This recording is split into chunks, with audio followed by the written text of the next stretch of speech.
Hey, Christopher, how you doing today? Fantastic. How are things there in sunny California?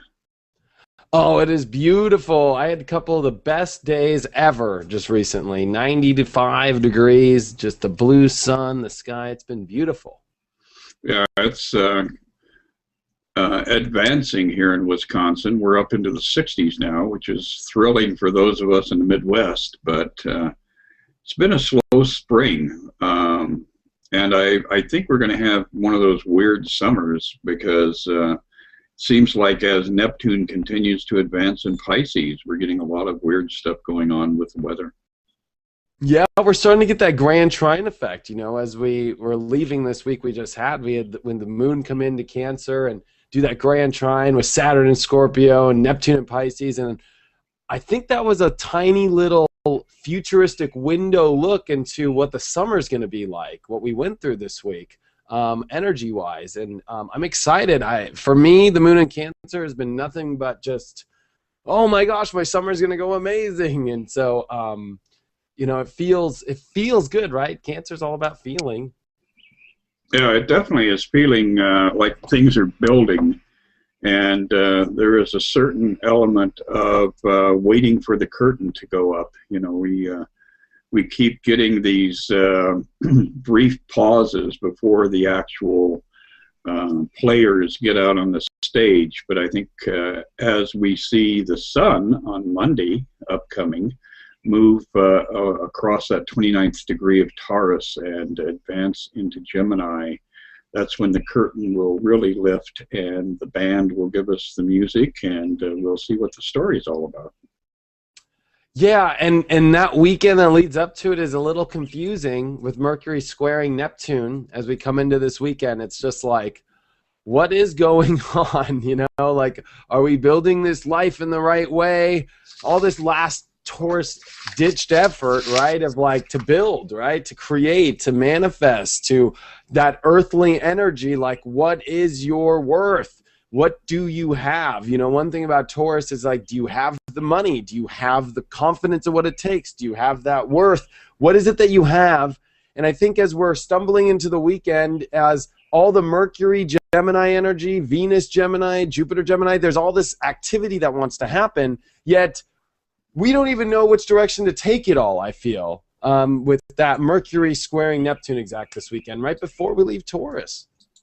Yeah, it's going to be an interesting weekend because on Friday, today, the moon is moving through Leo, finishing up that Leo energy. Yeah. And then as it advances into Virgo, that's when everybody's going to be getting very serious about where are my ducks and are they lined up yet? So then that will, kind of advances into this next phase. But, this last week we had Mars finally advanced to the point where it hit the that point in Taurus where the solar eclipse occurred.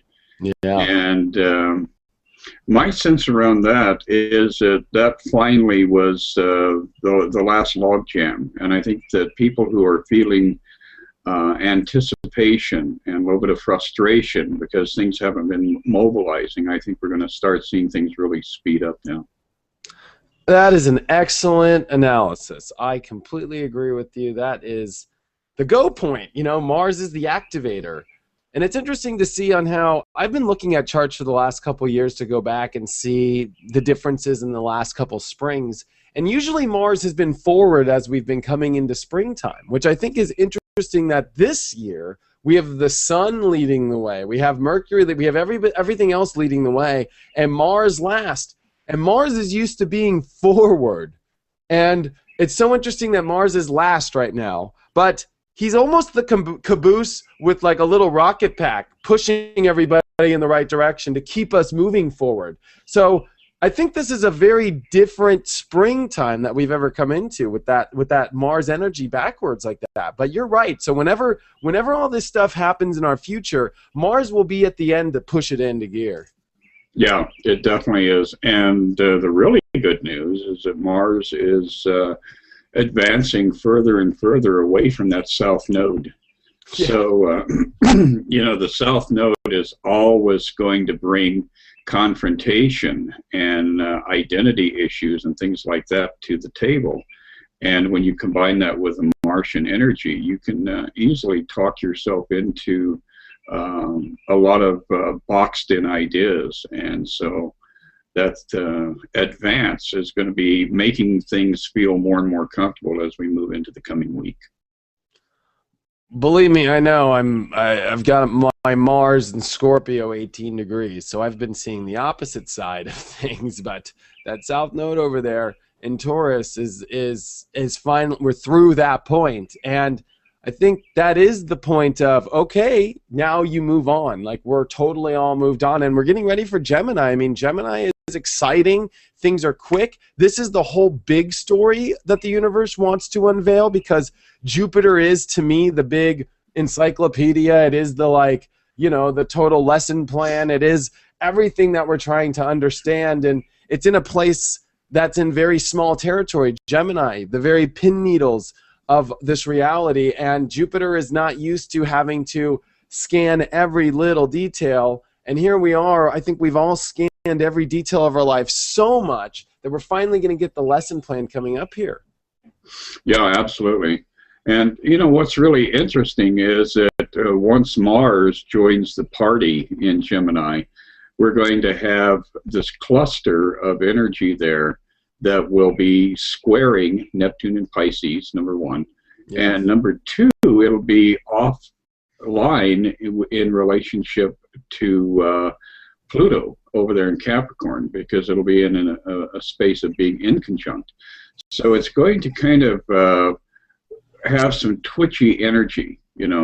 These planets, as they're moving around, they're interacting with Uranus and Aries, which is still volatile, possibility of things, disruptive that just kind of happen overnight.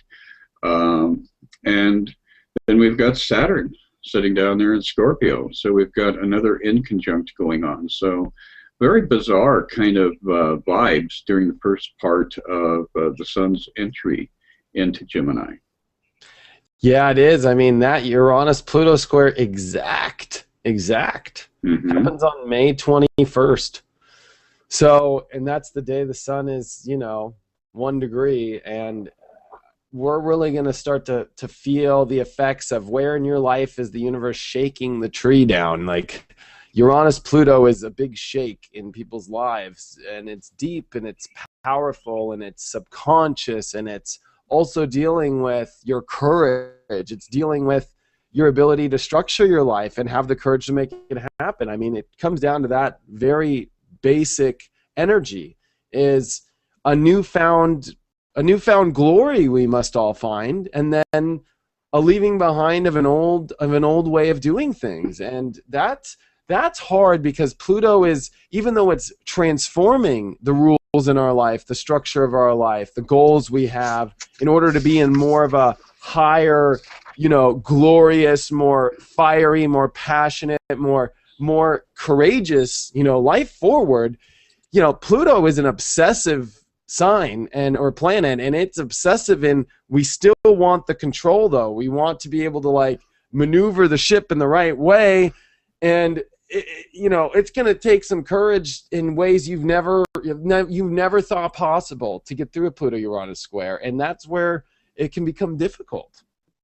Right, and it also has the effect of people who are already under stress. It adds that additional edge, and we've seen this repeated over and over again with these acting out, with people showing up and firing the weaponry into crowds and setting off bombs and things like this. And this energy is going to be around for a little bit longer.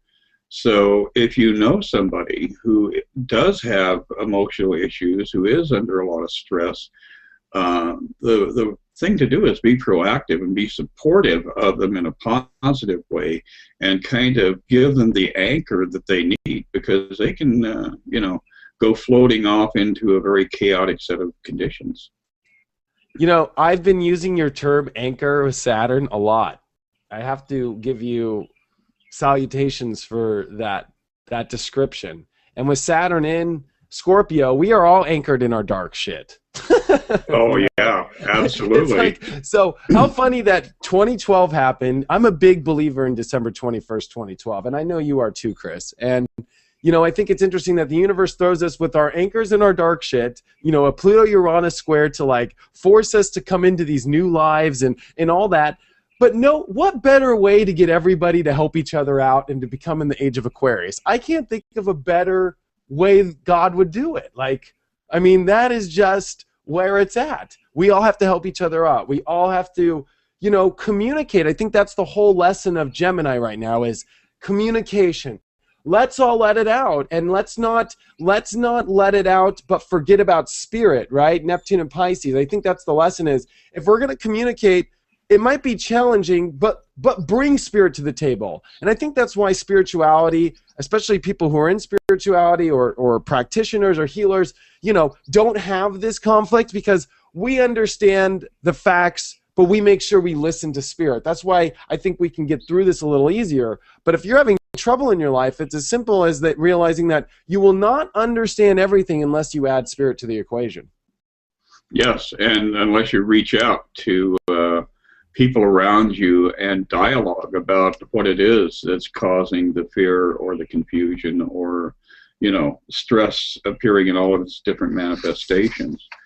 But so yeah, Monday is going to be a big day. We've got the edge of the 29th degree as the sun is sitting on that 29th degree, and that's always a catch-up point, and it can be very, it's almost like it condenses energy. So everything that's been going on during this passage of the last 28 days through Taurus is we're going to get a fast review on Monday and make some decisions about whether or not we were doing the things that we should be doing in order to facilitate the evolution of the universe. Yeah, this is a week of like change, right? Because Gemini is mutable. There's change to be had. Mercury and Venus hook up this week. So there's going to be a lot of clarity as far as, especially on what we went through last year, that Venus eclipse, right, and that Venus retrograde last year. This is in the area of where it all happened.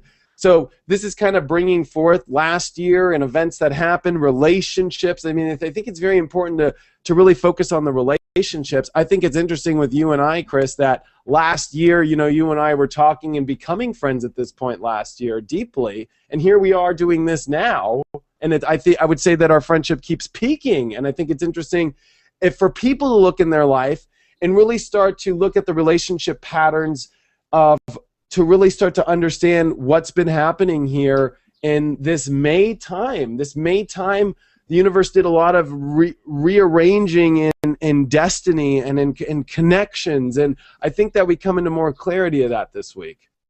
Yeah, absolutely. I think that what's going on is we're seeing more deeply into the heart and mind of those around us, and Gemini likes to do that, you know. And as you mentioned, Wednesday, Thursday of this coming week, we'll have that conjunction of Mercury and Venus in Gemini. The sun will be spreading its warmth through the sign, and you know, all of that energy, of course, is going back up into that square to Neptune and Pisces, and we're learning how to not so much make judgments but to practice discernment. And we realize that we've got the wrong people around us, the people who aren't giving us the affirmative support with our spirituality, then it's time to perhaps disengage a little bit. I don't advocate dumping people, but I think that sometimes we can create a little distance so that we can continue to have clarity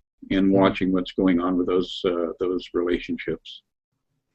Relationships, I would say, is one of the big things of this week, and I think it reflects exactly what we were talking about, how we're all going through our stuff. We're all going through dark shit. We're all going through big change. We're all having to break this old life. There it is. The universe offers all the clarity you need with your relationships. Venus has moved off Neptune, you know. Mercury and Venus just really are coming towards Jupiter, the excitement. I mean, this is like, the relationships are really a great place, and especially because we're leading towards this lunar eclipse, which is coming near the end of this week, and the moon will touch Saturn, you know, in midweek here, and oh, you know, Moon and Saturn is sometimes cannot be fun. It can put a damper on things, especially with Gemini, which can get, you know, really excited in all these little meticulous little things and childlike little things. And there's Saturn and the Moon in Scorpio, you know, on the 23rd, just like, let's look at everything in the real deal, you know, and it can bring some, you know, real energy, and they're very different energies. Scorpio and Gemini are very different. And I think this is going to be a weird energy, especially right before an eclipse, as the moon is peaking towards its fullness, and it hits Saturn almost on a full moon, the one that that lunar eclipse we had last month. This is kind of tapping into that and seeing what we had to release. And there's so much releasing happening in Scorpio. Your relationships get you through.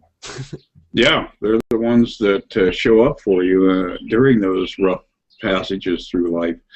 But people really should review their charts. And if you don't have a chart, you can go to astro.com on the web and pull up a chart for yourself and store it on your computer. And it is important that you have the exact time of birth. So, you know, noting that gives you a sense of what your ascendant is. And then you can look at all the different house placements, and you will be able to check where this moon is going to hit in your particular chart as the moon advances into Sagittarius and finishes up its little dance with Saturn. So go back to your charts and look for that information, and that'll give you some insight as to how this energy is going to play out in your particular set of circumstances. Yep, and there it is, you know, the lunar eclipse happening in Gemini and Sagittarius there, that 24th, you know, as we're coming into that Friday. And of course, we'll do a bigger segment on it in our next show. But, you know, everything is leading towards peaking in the fate, the destiny. Mercury and Venus are exactly conjunct during this.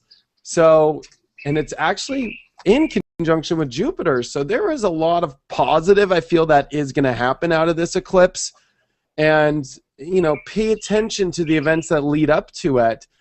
I mean, we've been in between eclipses for a month now, and the last month of events are very important to pay attention to and what's happening in your life. Even the roofers above my head, you know, it's like you gotta like go with the flow. You gotta listen to your gut. You gotta come into some mental clarity, though. I think that's what Gemini is all about. Is your attitude needs to be right. You cannot get a bad attitude out of all this. You know, you gotta have a good one. You gotta have a strong one. You gotta be clear in your intentions. Your thoughts will manifest your reality, and that's true with Gemini, big time. Yeah, Gemini is a generator.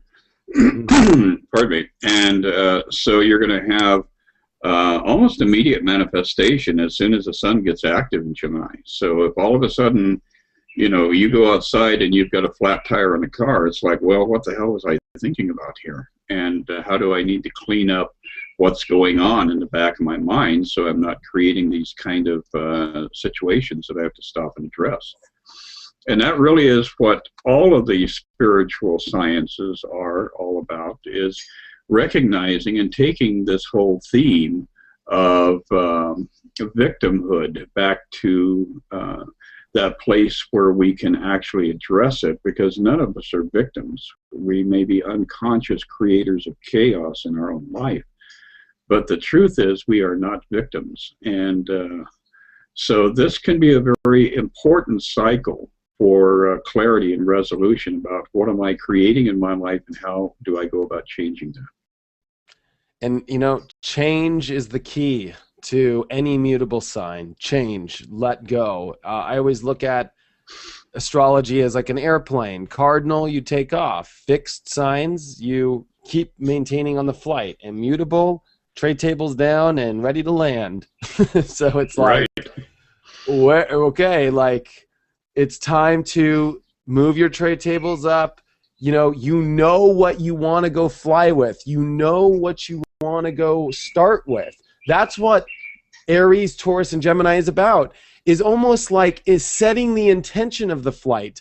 I believe that Cancer, Leo, and Virgo is a big part of like, okay, now you get the start to really peak off. This is where the sun peaks out in these three signs. So, you know, we're getting ready for the peak of our lives to develop the manifestation at the peak of what we want. Even it's happening here on Earth if you're on the northern hemisphere. But, you know, that is what Western astrology is based off of.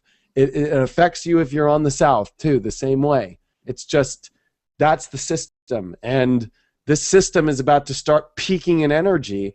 And if you have your thoughts right, and your mind clear, you have the power to really start to manifest all you want. And that's what Jupiter and Gemini is about, is getting your mind open and clear and not forgetting about where you're taking your life. If your thoughts are so minimal and small and doubting, you are not going to go on the journey. You are not going to see and come into the knowing you need to go. Your aim is off, and your aim is off based on your thoughts.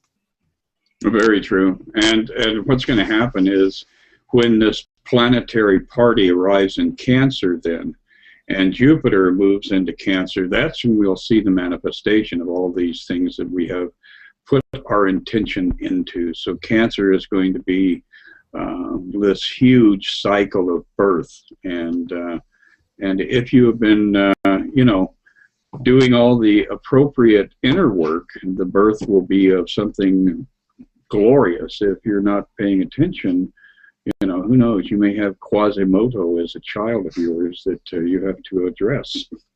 Yeah. Well, what did the cards say about all this? I'm really excited to see. Well, interestingly, the cards for this weekend, we have the Death card, and we are lining up for this end of Taurus cycle. So, yeah, we're going to be putting a lot of things to rest.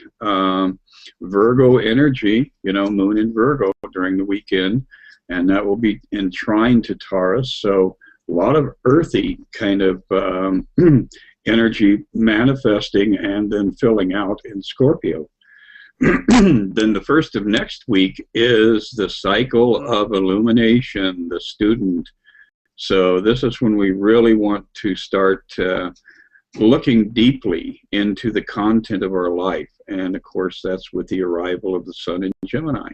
And like you'd said earlier, that beautiful conjunction between Mercury and Venus in Gemini, that's going to give us the appearance, you know, the opportunity to see things clearly.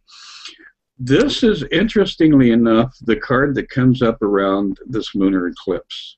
And this is a card of serenity, finally arriving at a place where a lot of the stuff that we've been trying to resolve gets worked out. And so that weekend following the lunar eclipse is most likely going to be one that's very peaceful for the individual. And I'm not saying that, you know, that's necessarily going to be true for institutions, groups of people, that sort of thing. But I think if you're doing your work, this weekend you will be illuminated. You'll see where things are headed. Next weekend, you'll finally be able to say, oh, I think I'm resolving this. I'm more at peace with my life. Yeah. Wow. Death card for the weekend. I'm ready. Yeah. Well, you know, we just keep going back to Scorpio over and over again. So, yeah. And you have your Mars, Saturn in Scorpio. I've got my Mars, Saturn in Cancer. So, yeah, you know, we're both getting all this watery energy and learning how to accommodate the energies of those two particular planets. Yeah, it is beautiful. I'm excited. That's what Gemini is. Get excited, but the excitement can be in two ways with Gemini. There's always this duality energies. Like, if you're excited, be about it good. Don't be excited about negative energy, because you can be excited about negative. If you ever see somebody negative, or if you ever see a Gemini mad, they're mad, but they love to be mad because the attitude is exciting and they move their hands right. I've got lots of Gemini in me, just so everybody knows too. But it's just like, you know, like that's how fast things can change. Just 1 second you're thinking this, and the next second, oh my God, I hate that guy. Blah, blah, blah, blah. You know, like watch that like quick wham. It's a lot like you know, like it's very fast. Just it'll switch on you in 1 second. So you got to be aware of those 1 second paths and start to listen to your emotions, because that'll save you. Your emotions will save you. That's where we're anchored in. So make sure that the mind remembers that we're anchored in emotions. We're not anchored in the mind. Well, and a lot of subtleties are going to be revealed as soon as you start looking at your friends who are in the opposite signs. So Sagittarians, I think, are going to be showing up, giving us those lessons that Eight of Pentacles cards was showing us, because Sages, you know, are the receptor side of everything that's happening in Gemini. So this would be a good week to hang out with Sagittarian people and just listen. Don't ask them questions. Just listen, because they'll unconsciously reveal some ancient truths. Wonderful. Well, this will be a great week, and I can't wait to see you in the tail end of next week. Yeah, it's going to be fun, because we'll be talking about the eclipse as it is eclipsing. Wonderful. Well, thanks, Chris. Yeah, thank you, David. Take care. And everybody get out there and rock and roll, share the love, and pass it around. All right. Take care, buddy.